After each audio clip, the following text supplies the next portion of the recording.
it's nice to see you. I'm glad you could make it, and welcome to the February wrap-up. We are keeping things going on the reading really good books train. However, February is in fact the smallest month, and this was in fact my smallest reading wrap-up. I did only read 6 books this month.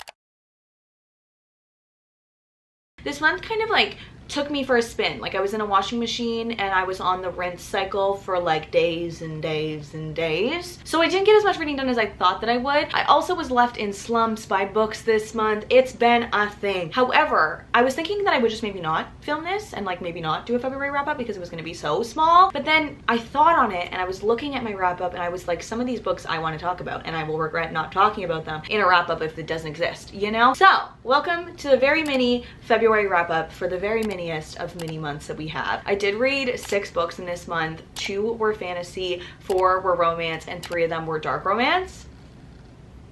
I don't know what happened to me either. I think I'm becoming a dark romance girly. I'm still planning on doing a dark romance video, so if you guys have dark romances that you think that I should read, I feel like I need to read Rena Kent. I feel like that's where I need to start. However, I have no idea. I don't know what I'm doing in the dark romance realm. I don't know how to recommend dark romance, but I can tell you how I felt about the ones that I read this month, and maybe I will become a dark romance girly. And I did read. I haven't read a lot of fantasy since the second fantasy that I read this month because it took me out. It took me out. Yeah, no. Slump for days. Like a new favorite across the board, one of the best. We'll get into it. We'll get into it. I started off the month with The House in the Cerulean Sea by TJ Klune. This was actually my book club's January book club pick, and I read it the 1st and 2nd of February, so I was running a little bit late on that. This made me feel a lot of things. I ended up really enjoying this story. So many people in the book club were not vibing with it, and it was why it took me a second to pick it up because I was not in the mood to pick something up that I wasn't gonna really like, and they seemed to not really be liking it. So when I got in there, I was like, I don't think I'm gonna annotate it. Actually, one of my favorite moments in the book club group chats happened when one of the girls said like, should I annotate this? Am I gonna want to annotate this? And someone responded and was like, no. And then was like, sorry, I didn't mean that so aggressively, but no, I didn't really want to annotate it. So I went in not wanting to annotate it. And then once I got in there, I did end up annotating quite a little bit of it. I just used a pen and it was like kind of calmer annotations than I normally do. This lives in a very fond place in my heart. I haven't thought about it a lot since finishing it, but I really enjoyed the reading experience. It made me tear up. It was like kind of a very much warm hug vibe. It's kind of like Series of Unfortunate Events meets Miss Peregrine's Home for Peculiar Children. It's kind of like somewhere in the middle there, but like make it his own. We're following Linus. He works for the department in charge of magical youth, and he's been sent on this case, this very elusive case that he's not allowed to know a lot about, to visit the House in the Cerulean Sea, the one orphanage that has like the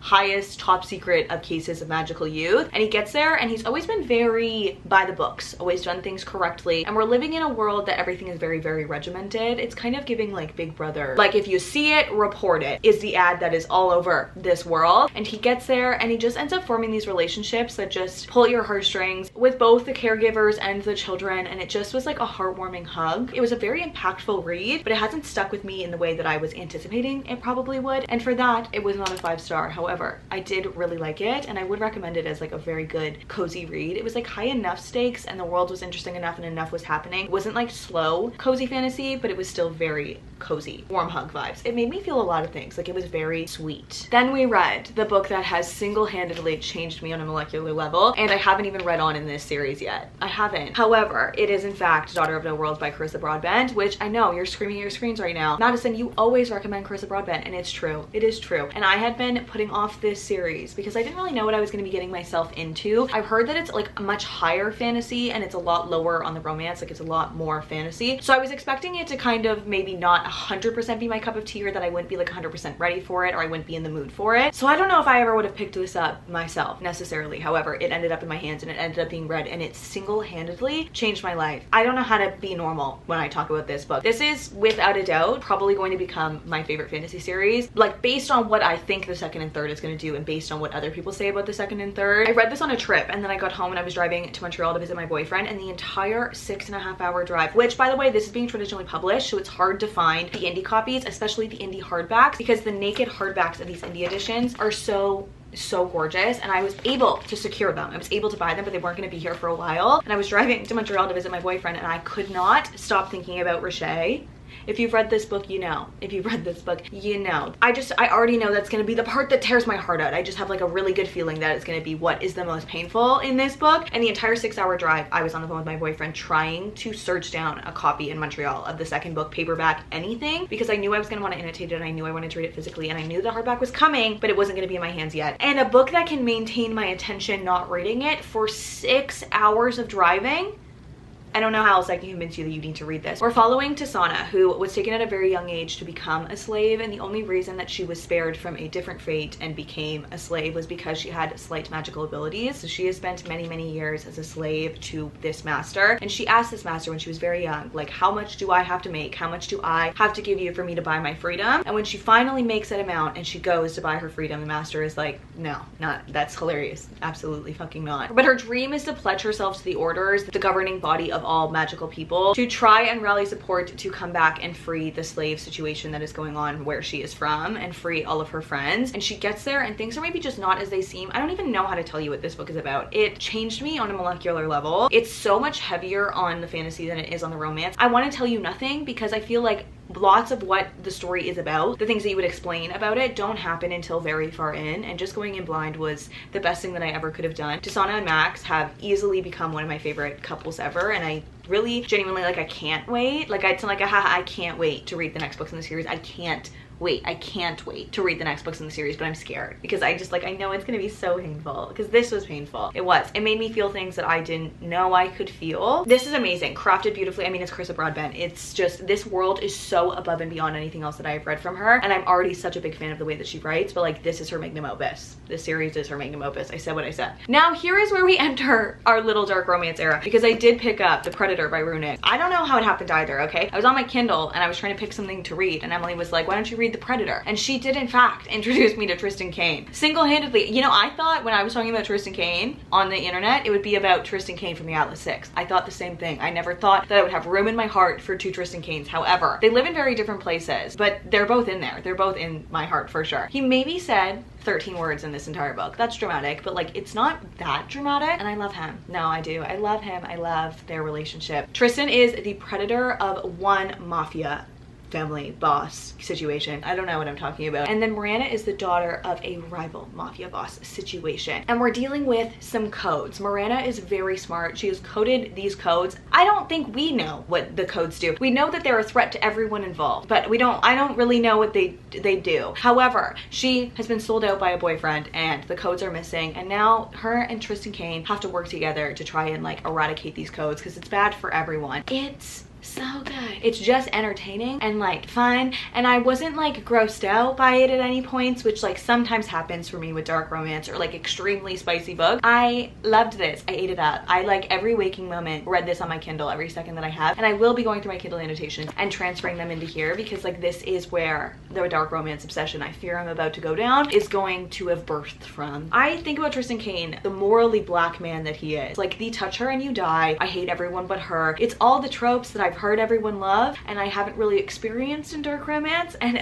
this is my awakening. You thought it stopped there? You thought I was able to move on after that? Obviously not. The Reaper, the next book in the series. I don't know which one of these I liked more. I kind of liked when we were meeting him for the first time in this, but also the development in this. I feel like a lot more happens in this. Plot was kind of like more exciting to me for some reason. I feel very much so the same way. They were both amazing. I will be reading the entire series, probably too fast for my own good, because like these books, I feel like they're gonna live in infamy on my bookshelves as like the birth of a new genre for me, you know? Like, I've read The Haunting and Hunting Adelines. I've read The Butcher and Blackbird. I've read Credence. Yeah, that book ruined my life. It did. If you love that book, I love that for you. It ruined spice for me. I can't read spice the same way that I used to be able to read spice. He said maybe 22 words in this one, but they were all really good words. Now, I am gonna recommend this one. I am gonna say that this is worth a read 100%. I am gonna say that this was a very strong 5-star for me, but this was probably one of the most emotionally devastating reading experiences that I have ever had, and I will look at trigger warnings differently after reading this than I did previously. Like, I will always recommend this book with the caveat that like, take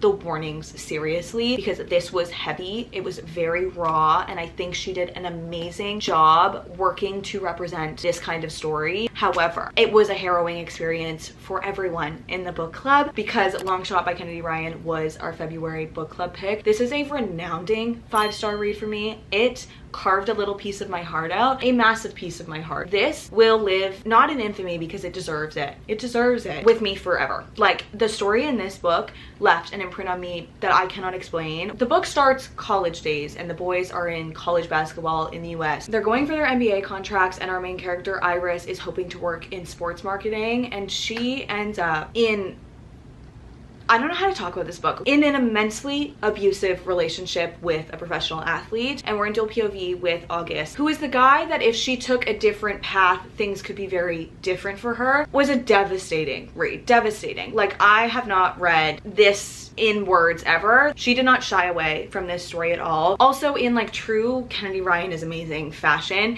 she wrote this story based on a story that she was seeing in the media where a woman was abused by a professional athlete and the media was not treating her very well, and this was her response to how she felt about watching that. And she consulted with so many victims of domestic violence and tried really hard to do this story justice. I could cry thinking about it. It made me feel so many things. It was hard. It was a hard read. It was such a hard read. She did not shy away from like the ugliness of this story and like what this female main character had to go through, but it covered so many important things and it was really raw and honest. It didn't use domestic violence as like a feature of the story. I think it was amazingly done, but I mean it with my utmost sincerity. Take the warnings seriously. Protect your mental health. This is not like hee hee haha, some dark romance, light trigger warnings like in Butcher and Blackbird with cookies and cream ice cream. Not that that's light trigger warnings. It's a trigger warning and it deserves to be there. However, the warnings in this, I felt like sick to my stomach, a pit in my stomach. Like, Caleb in this is not just like, haha, I hate him, he's so rude. Like,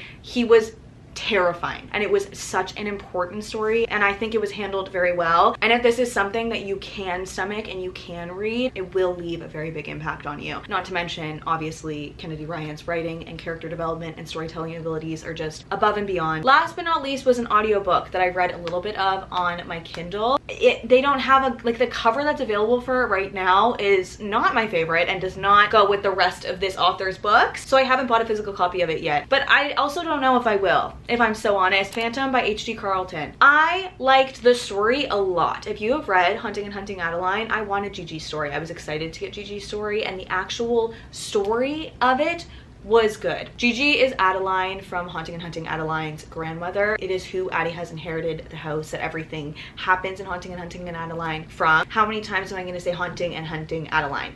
Okay, if you've read The Cat and Mouse Duet, we know about a lot of stuff that happened to Gigi, and we know that she also had a stalker, and this is her story with her stalker. I didn't connect to it at all. I didn't connect to their romance at all. I didn't like feel much for the characters. I also did not love the spice in this one. Yeah, no. I need to stop listening to dark romance on audio because there is nothing more humbling than getting in my car and hearing the "see you next Tuesday" word like 100 times in 2 pages of listening time. There's nothing like it. I just didn't connect to it overly. I really liked Gigi's story and like I was excited to get more in this world, and there was a lot of Easter eggs between the books of things, but if I had read The Cat and Mouse Duet earlier, I probably would have noticed more of them. However, if you've read it, I would definitely suggest reading this. Like, it was a fun time, and H.D. Carlton does dark romance very well. Like, I find her dark romance really entertaining and fun, really easy to just like kind of fly through. However, this one, I don't hate it. Like, I hate Satan's Affair. That one made me feel like viscerally uncomfortable. I probably feel the same about this and Where's Molly. Actually, I probably like this better than Where's Molly. I really liked Gigi,